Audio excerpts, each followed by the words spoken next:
Hello everyone, Charles Watts here from Goal. How are you? I hope you're well.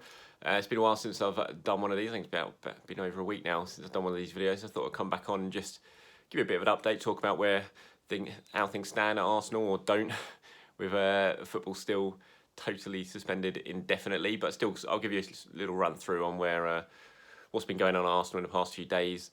Obviously been dominated by talk about potential wage cuts with the players, but also I thought I'd give you something that I thought you'd probably be pretty interested in. A little bit of transfer news I've been working on the last few days and can sort of put it out there now. I mean, I think you might have heard of him before. A young French defender, Axel Disasi, who Arsenal are very, very much interested in. He's a name who's popping up more and more now as we get closer to, say, the transfer window, but we don't really know when the transfer window is going to be at the moment. But when it does finally open across Europe, he's going to be a player who is on the move and is interested in an awful lot of clubs all across Europe. Not just Arsenal in England. There's other clubs in England looking at him as well. But Arsenal are one of them. He's a player they really do like. They've been watching a lot this season. They think he's got the attributes to be a success in the Premier League. He's been part of a very, very good Reims side certainly defensively, a very good Reims side in France. I think they've actually got one of the tightest defences record in sort of Europe's top 5 leagues actually, and he's been a very big part of that. Like I said, 22, so he's young. He sort of fits the bill in terms of players Arsenal have been looking to bring in over the last couple of windows. There's obviously been exceptions to that rule with like David Luiz, experienced players as well. But on the whole, they're kind of looking at these young players who they can mould into the sort of players they want. You sort of look back to Guendouzi, Torreira, Martinelli, players like that, and they see Disasi as potentially as one of those players as well. Don't forget you got William Saliba, who's going to come in at the summer as well, once his loan runs out with St Etienne, and it could be that Arsenal end up with a all French centre back pairing if they do push forward this interest they have in Disasi. Like I said, they are interested. They've formally made that interest known to Reims that they do want to be involved in the discussions with a potential move for Disasi. I think there are definitely other clubs interested. There's clubs in Germany who are watching him ahead of a potential move. I know in France, Monaco are another club who are in for him as well. And in England, in fact, I think Southampton and West Ham have also made their interest known about him. But Arsenal as well, they want to be involved in the conversations. He's going to cost around 15 million euros, so not that much, which kind of fits in well at Arsenal as well, given the financial issues they're facing at the moment. And the fact they're not going to have that much money to play with in the market unless they make some fairly significant sales. So he's going to cost about 15 million euros, which I think about 13 million quid. So today's market, that's nothing really.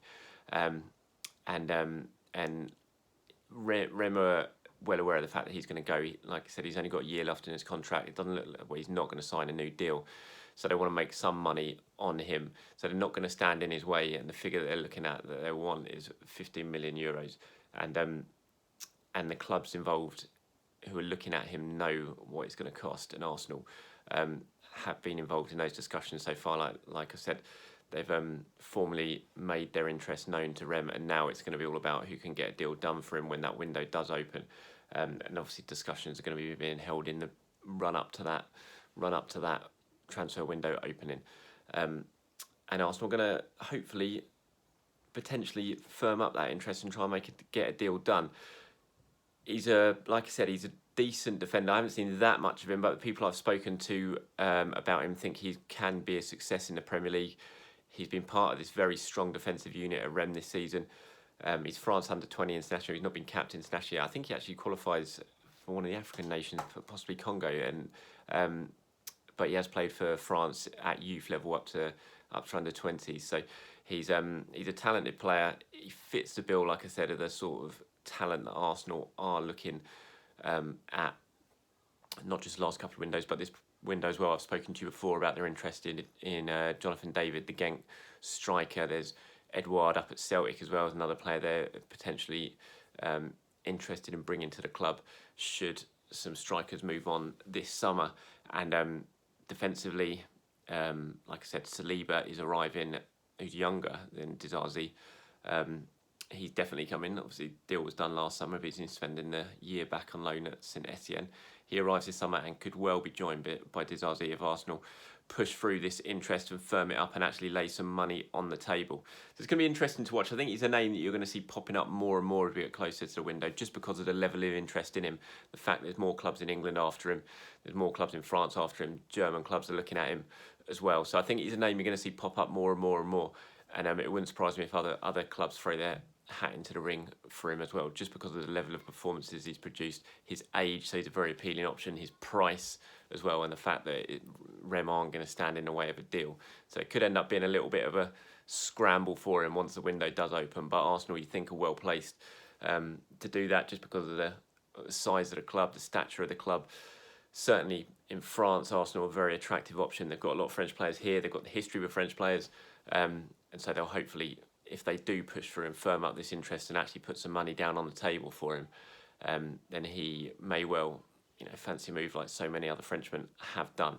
Obviously, everything's up in the air a little bit at the moment in terms of the transfer window, and Arsenal, it almost feels wrong talking about transfers at this time because, outside of what's going on, outside of football, what's going on in the world, it's like football really doesn't matter at the moment, but or it shouldn't matter, but the fact is we all know it does matter because we all love it, we're all obsessed by it, and it does go up, business does carry on, and while this football has been suspended, one of the few departments that's really been operating at Arsenal is the scouting network, because you don't have to actually be at the game physically now because of the technologies involved. Everyone can sit there watching Y-Scout from home. The scouting network can still work on the players, can still be in regular discussion with the manager and with the executives, and with technical director, obviously with Edu as well. So it's one of the few departments that's still operating pretty much fully, the scouting network, and like I said, he is one of the players that they've been keeping close eye on, and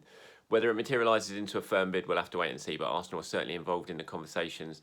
Rem are well aware of Arsenal's interest. That interest has been made formal, and now it just depends on whether the money is laid on the table when the bidding war does start for him. But that's one certainly to keep an eye on going forward. Okay, so let's quickly talk about what else has been going on at Arsenal. Obviously, it's been dominated by player wages. And will they or won't they take a pay cut? Last Monday, the players all had a vote on a pay cut proposal, which the club had put forward to them of 12.5% over the next 12 months. That vote was rejected, not totally rejected out of hand. There were some players who were, in favour of it and would have accepted it, but more decided to reject it than not. And the senior players, especially at Arsenal, some of the senior players weren't too keen on the idea, but that has since progressed a little bit, and now it's looking more and more likely like a decision will go in Arsenal's favour, really, and that the pay cut deal will go through. There's plenty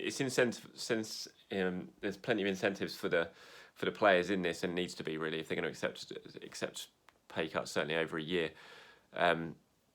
And also the players have been advised by the PFA, obviously, just to accept deferrals rather than cuts. But Mikel Arteta had a phone call with the players, video call with the players on Wednesday, and although he said he's very much he doesn't want to alienate the squad and he understands their concerns, he very much pressed home the kind of severity of the situation Arsenal are facing financially. Not just Arsenal, everyone's facing financially at the moment, and they do need a little bit of help to get through what they said. Arsenal released a statement on Wednesday, and they said this is one of the most challenging times in the club's history.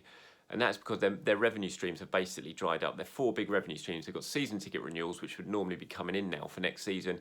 That hasn't even been opened up. The portal for general admission season ticket next season even been opened up. There's a little bit of money coming in for the club level renewals, but it's a trickle. Someone described it to me as a trickle rather than a constant stream that it would be at this time of year. So that revenue's gone. Match day income, a big part of Arsenal's revenue. I think 24% of Arsenal's overall revenue comes from match day income, but there's no matches. So there is no income coming in, and also Arsenal, the rest of the season is going to be played behind closed doors. We know that. To be honest, I'm convinced that probably the first half of next season might end up being played behind closed doors as well. So you're going to lose that income next season, but for this season, there's going to be refunds totaling around £10 to £12 million that are going to have to be refunded to fans for the games they're going to miss that they have already paid for in their season tickets, but they're not going to be able to actually watch physically because the games are going to be played behind closed doors and fans are going to be are going to be locked out. So there's going to be big refunds coming from that. Also, Arsenal's commercial partners are in the same situation as Arsenal, and they're looking to reduce costs as they can, and that can affect the sort of commercial revenue. And then the big one is the broadcast revenue. If and it doesn't look like it will, because the clubs are so determined to actually finish this season. But if it isn't and it's declared null and void, then the clubs between them, the 20 clubs, are going to have to pay back over £700 million worth of broadcast revenue that's already been paid for the season, but would have to be paid back if the matches aren't played. And that's a big chunk of Arsenal's money. And that's why financially it's really, really difficult. And without any of that stream coming in, they've still got a £230 million wage bill to pay, £230 million a year wage bill. Well, it works out about 20 million a 25, 20 million, something like that a month. And so Arsenal need to make costs. All businesses at the moment need to make costs, and the wage bill is a huge cost for them. So that's why they've been talking with the players. That's why they've been urging them to try and get this pay cut agreed. And after Mikel Arteta's intervention on Wednesday, after his chat with the players, and also Hector Bellerin, who's been a big driving force in the chat, he is the PFA representative of the squad. It looks now like there will be some sort of a deal agreed. That money will be paid back to the players in full should they go on and qualify for the Champions League, and it will be paid back, or 7.5% of it will be paid back if they go on and qualify for the Europa League. So there are incentives there for the players that they can get their money back, or at least some of their money back.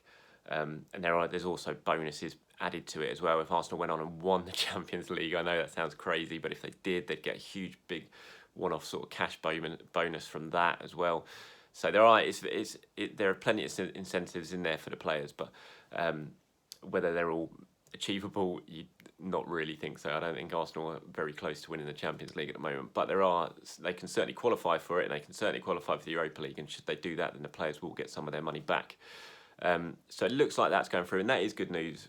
I mean, it is definitely good news. It's going to ease the pressure on Arsenal. Like I said, they did call it in their statement one of the most challenging periods in the club's history. Mikel Arteta, I understand, is close to a wage cut agreement as well.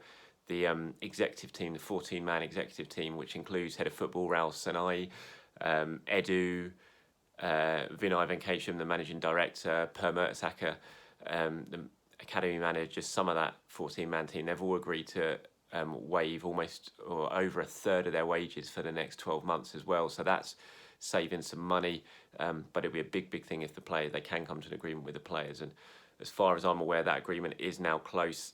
It's not done yet, and they need to go through and get everyone's signatures. And if some people do decide not to do it, then there might be individual meetings held with those players as well. But it's looking a lot closer. Like I said, last Monday the players rejected it, but as we speak, it's looking a lot closer, and there's a lot more. Arsenal are a lot more hopeful that they will get something done at some point fairly soon, and that will be, like I said, a big weight off Arsenal's shoulders. In terms of football coming back, I mean, there's not much I can say about it. We've seen the statements this week from the Premier League, from the EFL. It will come back, but when it does, it's only when the government say it can and say it's safe, and that's the right thing to do. Unfortunately, when it comes back, it's not going to be football as we know it. It's going to be football behind closed doors for the foreseeable future. Like I said earlier, I think it's going to stretch well into next season.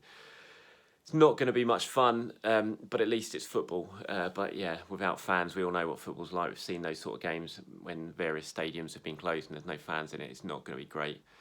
The spectacle's going to be diminished, but it is football, and so at least it will give us something to watch and something to talk about more. But that's where we stand with Arsenal right now. So I hope it's just been a short, sharp video. I hope it's been a little bit of help for you, giving you a little bit of information. Thank you very much for all the comments and everything that you leave on these videos. I do appreciate it. I do go through. I try to answer them all on the last one, and I'll try and do it again. So if you've got anything to say, any comments, any questions to ask, do leave a comment down below, and I'll try and get back to you. And also, if you haven't subscribed yet, thank you very much for those who have. I think I'm over 2,000 now, which is very much appreciated. But if you haven't subscribed, please do hit the subscribe button.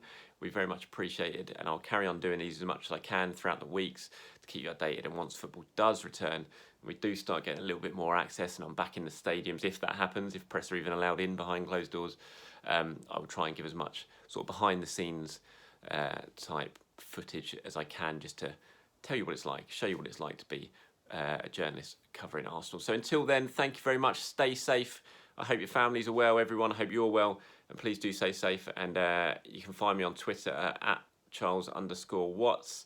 If you've got anything to ask, please do send me a message on that as well. And I will do my best to answer them. So thanks for watching, and I'll speak to you soon.